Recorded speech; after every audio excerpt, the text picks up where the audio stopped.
ओम शांति। आज है 24 मार्च, शिव बाबा की साकार मुरली। आज मीठे बाबा क्या कहते हैं? मीठे बाबा बोले, मीठे बच्चे, यह ज्ञान तुम्हें शीतल बनाता है। इस ज्ञान से काम क्रोध की आग खत्म हो जाती है। भक्ति से वह आग खत्म नहीं होती। कौन सी आग खत्म नहीं होती है? काम और क्रोध की। प्रश्न, याद में मुख्य मेहनत कौन सी है? उत्तर, बाप की याद में बैठते समय देह भी याद न आए। आत्म अभिमानी बन बाप को याद करो, यही मेहनत है। इसमें ही विघ्न पड़ता है, क्योंकि आधा कल्प देह अभिमानी रहे हो। भक्ति माना ही देह की याद। ओम शांति। तुम बच्चे जानते हो, याद के लिए एकांत की बहुत ज़रूरत है। जितना तुम शांत एकांत में बाप की याद में रह सकते हो, उतना झुंड में नहीं रह सकते। स्कूल में भी बच्चे पढ़ते हैं तो एकांत में जाकर फिर स्टडी करते हैं। बाबा कहते, इसमें भी एकांत चाहिए। घूमने जाते हो तो उसमें भी याद की यात्रा मुख्य है। पढ़ाई तो बिल्कुल सहज है, क्योंकि आधा कल्प माया का राज्य आने से ही तुम देह अभिमानी बनते हो। पहला पहला शत्रु है, पहला पहला शत्रु है देह अभिमान। बाप को याद करने के बदले देह को याद कर लेते हैं। इसको देह का अहंकार कहा जाता है। बाबा कहते, यहाँ तुम बच्चों को कहा जाता है आत्म अभिमानी बनो। इसमें ही मेहनत लगती है। बाबा कहते, अब भक्ति तो छूटी। भक्ति होती ही है शरीर के साथ। तीर्थ आदि पर शरीर को ले जाना पड़ता है, दर्शन करना है, यह करना है। शरीर को जाना पड़े, यहाँ तुमको यही चिंतन करना है कि हम आत्मा हैं। हमको परम पिता परमात्मा बाप को याद करना है। बस जितना याद करेंगे तो पाप कटते जाएंगे। भक्ति मार्ग में तो कभी पाप कटते नहीं। कोई बूढ़े आदि होते हैं तो अंदर में ये वहम होता है, हम भक्ति नहीं करेंगे तो नुकसान होगा, नास्तिक बन जाएंगे। भक्ति की जैसे आग लगी हुई है और ज्ञान में है शीतलता। इसमें काम क्रोध की आग खत्म हो जाती है। भक्ति मार्ग में मनुष्य कितनी भावना रखते हैं। अच्छा, मेहनत करते हैं। समझो, बद्रीनाथ पर गए, मूर्ति का साक्षात्कार हुआ, फिर क्या झट भावना बन जाती। फिर बद्रीनाथ के सिवाय और कोई की याद बुद्धि में नहीं रहती। आगे तो पैदल जाते थे। बाप कहते हैं, मैं अल्पकाल के लिए मनोकामना पूरी कर देता हूँ। जो बद्रीनाथ गए, साक्षात्कार हुआ, तो उसके लिए बाबा देते हैं अल्पकाल के लिए मनोकामना पूरी करते हैं। साक्षात्कार कराता हूँ, बाकी इससे मिलता कुछ भी नहीं है। मेरे बगैर वर्षा थोड़ी ही मिलेगा। वर्षा तो तुमको मुझसे ही मिलना है। यह तो सभी देहधारी हैं। वर्षा एक ही बाप रचता से मिलता है। बाकी जो भी है जड़ अथवा चैतन्य, वह सारी है रचना। रचना से कभी वर्षा मिल न सके। पतित पावन एक ही बाप है। कुमारियों को तो संग दोष से बहुत बचना है। बाप कहते हैं, इस पतित पने से तुम आदि मध्य अंत दुख पाते हो। अभी सब हैं पतित, तुम्हें अभी पावन बनना है। निराकार बाप ही आकर तुमको पढ़ाते हैं। ऐसे कभी नहीं समझो कि ब्रह्मा पढ़ाते हैं। सबकी बुद्धि शिव बाबा तरफ रहनी चाहिए। शिव बाबा इन द्वारा पढ़ाते हैं। तुम दादियों को भी पढ़ाने वाला शिव बाबा है। उनकी क्या खातिरी करेंगे? तुम शिव बाबा के लिए अंगूर आम ले आते हो। शिव बाबा कहते मैं तो अभोगता हूँ, तुम बच्चों के लिए ही सब कुछ है। भक्तों ने भोग लगाया और बांट कर खाया, मैं थोड़े ही खाता हूँ। बाप कहते हैं मैं तो आता ही हूँ तुम बच्चों को पढ़ाकर पावन बनाने। पावन बनकर तुम इतना उच्च पद पाएंगे, मेरा धंधा ये है। कहते ही हैं शिव भगवानुवाच्य। ब्रह्मा भगवानुवाच्य तो कहते नहीं, ब्रह्मवाच भी नहीं कहते, बल यह भी मुरली चलाते हैं, परंतु हमेशा समझो शिव बाबा चलाते हैं। किसी बच्चे को अच्छा तीर लगाना होगा तो खुद प्रवेश कर लेंगे। ज्ञान का तीर तीखा गया जाता है ना। साइंस में भी कितनी पावर है, बम्स आदि का कितना धमाका होता है। तुम कितनी साइलेंस में रहते हो, साइंस पर साइलेंस विजय पाती है। तुम इस सृष्टि को पावन बनाते हो। पहले तो अपने को पावन बनाना है, ड्रामा अनुसार पावन भी बनना ही है। इसीलिए विनाश भी नूंधा हुआ है। ड्रामा को समझकर बहुत हर्षित रहना चाहिए। अंडरलाइन करेंगे, ड्रामा को समझकर। ये सब क्या है? ये दुनिया एक ड्रामा है। अभी हमको जाना है शांति धाम। बाप कहते हैं वह तुम्हारा घर है। घर में तो खुशी से जाना चाहिए ना। इसमें देही अभिमानी बनने की बहुत मेहनत करनी है। इस याद की यात्रा पर ही बाबा बहुत जोर देते हैं। इसमें ही मेहनत है। बाप पूछते हैं चलते फिरते याद करना सहज है या एक जगह बैठकर याद करना सहज है? भक्ति मार्ग में भी कितनी माला फेरते हैं, राम राम जपते हैं, फायदा तो कुछ भी नहीं। बाप तो तुम बच्चों को बिल्कुल सहज युक्ति बतलाते हैं। भोजन बनाओ, कुछ भी करो, बाप को याद करो।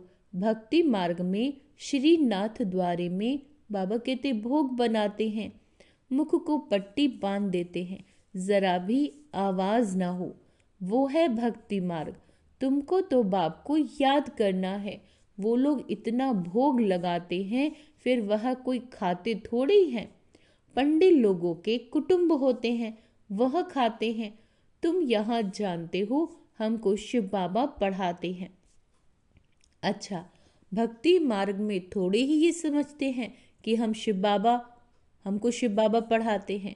भल शिव पुराण बनाया, परंतु उसमें शिव पार्वती शिव शंकर सबको मिला दिया। वह पढ़ने से कोई फायदा नहीं होता। हर एक को अपना शास्त्र पढ़ना चाहिए। भारतवासियों की है एक गीता, क्रिश्चियन का बाइबल एक होता है। देवी देवता धर्म का शास्त्र है गीता। उसमें ही बाबा कहते नॉलेज है। नॉलेज ही पढ़ी जाती है। तुमको नॉलेज पढ़नी है। लड़ाई आदि की बातें जिन किताबों में है उससे तुम्हारा कोई काम ही नहीं। हम हैं योग बल वाले, फिर बाहुबल वालों की कहानियाँ क्यों सुने? तुम्हारी वास्तव में लड़ाई है नहीं। तुम योग बल से 5 विकारों पर विजय पाते हो। तुम्हारी लड़ाई है 5 विकारों से। वह तो मनुष्य से लड़ाई करते हैं, तुम अपने विकारों से लड़ाई लड़ते हो। यह बातें सन्यासी आदि समझ न सके। तुमको कोई ड्रिल आदि भी नहीं सिखलाई जाती। तुम्हारी ड्रिल है ही एक, तुम्हारा है ही योग बल। याद के बल से 5 विकारों पर जीत पाते हो। यह 5 विकार दुश्मन है। उसमें भी नंबर 1 है देही अभिमान। बाप कहते हैं तुम तो आत्मा हो ना। तुम आत्मा आती हो, आकर गर्भ में प्रवेश करती हो। मैं तो इस शरीर में विराजमान हूँ। मैं कोई गर्भ में थोड़े ही जाता हूँ। सतयुग में तुम गर्भ महल में रहते हो, फिर रावण राज्य में गर्भ जेल में जाते हो। मैं तो प्रवेश करता हूँ। इनको दिव्य जन्म कहा जाता है। ड्रामा अनुसार मुझे इसमें आना पड़ता है। इसका नाम ब्रह्मा रखता हूँ, क्योंकि मेरा बना है ना। अडॉप्ट होते हैं तो नाम कितने अच्छे अच्छे रखते हैं। तुम्हारे में भी, बाबा कहते, तुम्हारे भी बहुत अच्छे अच्छे नाम रखे। लिस्ट बड़ी वंडरफुल आई थी संदेशी द्वारा। बाबा को सब नाम थोड़ी ही याद है। नाम से तो कोई काम नहीं, शरीर पर नाम रखा जाता है ना। अब तो बाप कहते, अपने को आत्मा समझो, बाप को याद करो बस। तुम जानते हो हम पूज्य देवता बनते हैं, फिर राज्य करेंगे, फिर भक्ति मार्ग में हमारे ही चित्र बनाएंगे। देवियों के बहुत चित्र बनाते हैं, आत्माओं की भी पूजा होती है। बाबा कहते, मिट्टी के सालीग्राम बनाते हैं, फिर रात को तोड़ देते हैं। देवियों को भी सजाकर पूजा कर फिर समुद्र में डाल देते हैं। बाप कहते, मेरा भी रूप बनाकर खिला पिलाकर फिर मुझे कह देते ठिक्कर भित्तर में है। सबसे दुर्दशा तो मेरी करते हैं। तुम कितने गरीब बन गए हो। गरीब ही फिर उच्च पद पाते हैं, साहूकार मुश्किल उठते हैं। बाबा भी साहूकारों से इतना लेकर क्या करेंगे। यहाँ तो बच्चों के बूंद बूंद से ये मकान आदि बनाते हैं। कहते हैं बाबा हमारी एक ईंट लगा दो। समझते हैं रिटर्न में हमको सोने चांदी के महल मिलेंगे। वहाँ तो सोना ढेर रहता है, सोने की ईंटें होंगी, तब तो मकान बनेंगे। तो बाप बहुत प्यार से कहते हैं, मीठे मीठे बच्चों अब मुझे याद करो, अब नाटक पूरा होता है। बाप गरीब बच्चों को साहूकार बनाने की युक्ति बताते हैं। मीठे बच्चे, तुम्हारे पास जो कुछ भी है ट्रांसफ़र कर दो। यहाँ तो कुछ भी रहना नहीं, ये तो सब खत्म हो जाना है। यहाँ जो ट्रांसफ़र करेंगे वह नई दुनिया में तुमको 100 गुना होकर मिलेगा। बाबा कुछ मांगते नहीं, वह तो दाता है। ये युक्ति बताई जाती है। यहाँ तो सब मिट्टी में मिल जाना है। कुछ ट्रांसफ़र कर देंगे तो तुमको नई दुनिया में मिलेगा। इस पुरानी दुनिया के विनाश का समय है, यह कुछ भी काम में नहीं आएगा। इसीलिए बाबा कहते हैं घर घर में यूनिवर्सिटी कम हॉस्पिटल खोलो, जिससे हेल्थ और वेल्थ मिलेगी। यही मुख्य है। अच्छा, मीठे मीठे सिक्के लदे बच्चों प्रति माता पिता बाप दादा का याद प्यार और गुड मॉर्निंग। रूहानी बाप की रूहानी बच्चों को नमस्ते। हम रूहानी बच्चों की रूहानी माता पिता बाप दादा को याद प्यार, गुड मॉर्निंग, नमस्ते मीठे बाबा, शुक्रिया बाबा, शुक्रिया।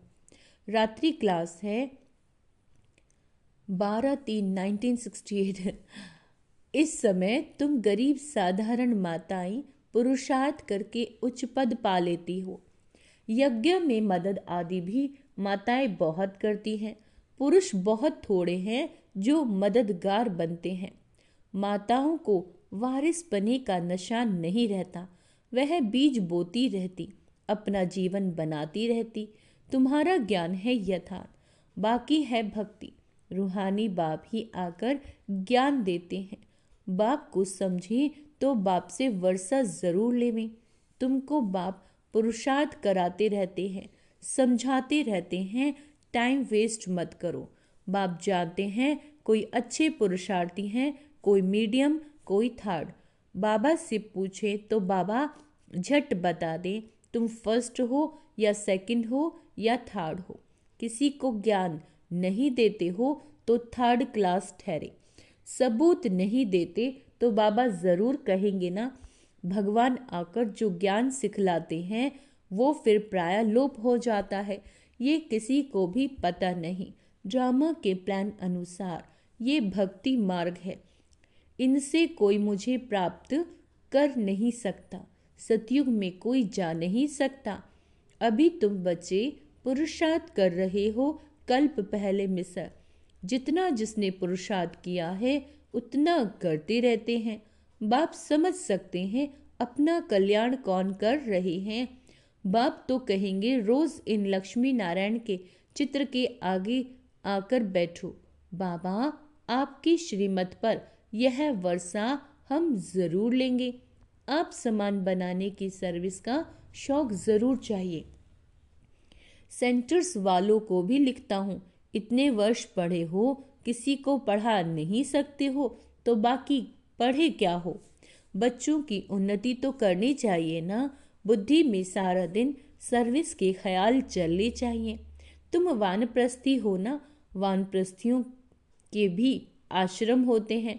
वानप्रस्थियों के पास जाना चाहिए। मरने के पहले लक्ष्य तो बता दो।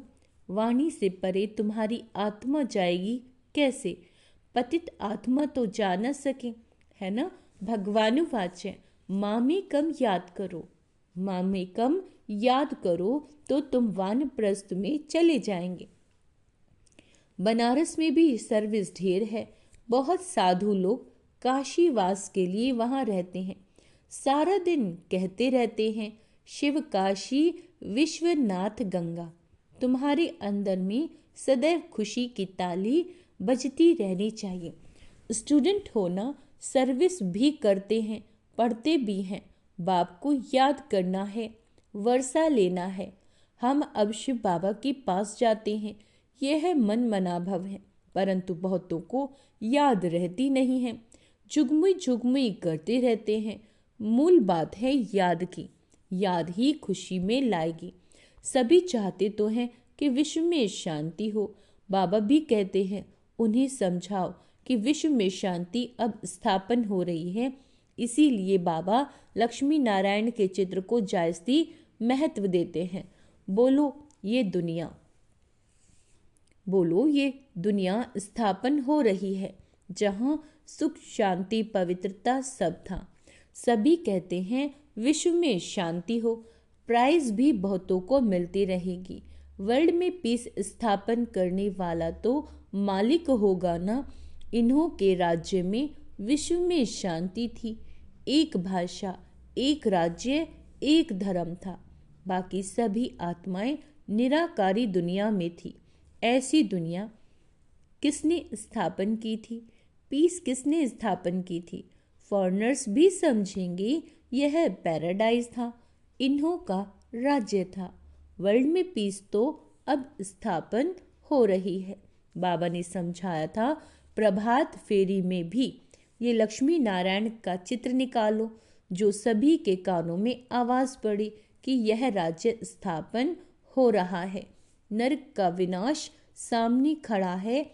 यह तो जानते हैं, ड्रामा अनुसार शायद देरी है। बड़ों बड़ों के तकदीर में अभी नहीं, फिर भी बाबा पुरुषार्थ कराते रहते हैं। ड्रामा अनुसार सर्विस चल रही है। अच्छा, गुड नाइट। गुड नाइट बाबा। धारणा के लिए मुख्य सार, संग दोष से अपनी बहुत बहुत संभाल करनी है। कभी पतितों के संग में नहीं आना।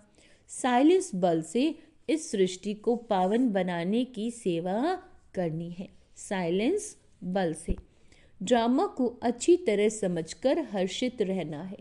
क्या समझना है ड्रामा में? कि जो हुआ अच्छा हुआ, जो हो रहा है अच्छा हो रहा है, और जो होगा वो और भी बहुत बहुत अच्छा होगा। तो इसीलिए खुश रहो, क्योंकि सब कुछ अच्छा ही अच्छा होना है। अपना सब कुछ नई दुनिया के लिए ट्रांसफ़र करना है। वरदान बाप द्वारा सफलता का तिलक प्राप्त करने वाले, बाप द्वारा सफलता का तिलक प्राप्त करने वाले, सदा आज्ञाकारी, दिल तख्त नशीन भव। भाग्य विधाता बाप रोज अमृत वेले अपने आज्ञाकारी बच्चों को सफलता का तिलक लगाते हैं। आज्ञाकारी ब्राह्मण बच्चे कभी मेहनत व मुश्किल शब्द मुख से या क्या संकल्प में भी नहीं ला सकते। कौन सा मेहनत और मुश्किल शब्द? वह सहज योगी बन जाते हैं। इसीलिए कभी भी दिल शिकस्त नहीं बनो, लेकिन सदा दिल तख्त नशीन बनो, रहम दिल बनो। अहम भाव और वहम भाव को समाप्त करो। अपने अंदर के अहम भाव को और वहम भाव को समाप्त करो। स्लोगन है, विश्व परिवर्तन की डेट नहीं सोचो। विश्व का परिवर्तन कब होगा, बाबा कहते वो डेट नहीं सोचो, स्वयं के परिवर्तन की घड़ी निश्चित करो। आज का अव्यक्त इशारा है, सत्यता और सभ्यता रूपी कल्चर को अपनाओ। जो प्योरिटी की पर्सनैलिटी से संपन्न रॉयल आत्माएं हैं, उन्हें सभ्यता की देवी कहा जाता है। उनमें क्रोध विकार की इम्प्योरिटी भी नहीं हो सकती। क्रोध का सूक्ष्म रूप ईर्ष्या, द्वेष, घृणा भी अगर अंदर में है तो वह भी अग्नि है, जो अंदर ही अंदर जलाती है। बाहर से लाल पीला नहीं होता, लेकिन काला होता है। तो अब इस कालेपन को समाप्त कर सच्चे, बाबा कहते, और साफ बनो। अच्छा, ओम शांति। आज का स्वमान अभ्यास करेंगे। मैं आज्ञाकारी आत्मा हूँ। मैं बाबा के दिल तख्त नशीन आत्मा हूँ। मैं शांत स्वरूप आत्मा हूँ। मैं नॉलेजफुल आत्मा हूँ, क्योंकि जो नॉलेजफुल होगा वही ड्रामा के राज को जानेगा। बाबा ने कहा था ना, अंतिम समय में वही आत्माएं पास होंगी, विजयी बनेंगी, जो नॉलेजफुल होंगी। तो सदा इस स्वमान का अभ्यास करते रहें। मैं नॉलेजफुल आत्मा हूँ। अच्छा, ओम शांति।